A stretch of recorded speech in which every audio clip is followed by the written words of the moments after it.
ज्याच्यासाठी तुम्ही सगळं काही करायला तयार होता त्यानेच पाठीत खंजीर खुपसला. वाईट वाटतंय ना?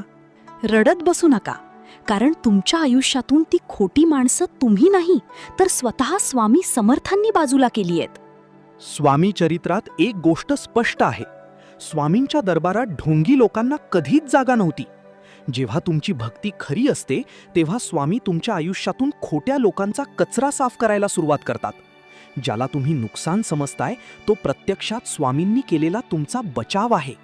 माणसांवर अतिविश्वास ठेवणे बंद करा. जगात कोणीही कायमचे आपले नसते. तुमची ताकद, तुमचे करिअर आणि तुमचे कर्म यावर लक्ष केंद्रित करा. जेव्हा तुम्ही स्वतःला सिद्ध कराल तेव्हा हीच सोडलेली माणसं रांगेत उभी राहतील. ज्यांनी फसवले त्यांचा हिशोब स्वामी करतील. तुम्ही फक्त पुढे चला. जर हा विचार मनाला लागला असेल तर आत्ताच सबस्क्राईब करा शिवशंभू गुरुकुल चॅनलला. भिवू नकोस, मी तुझ्या पाठीशी आहे.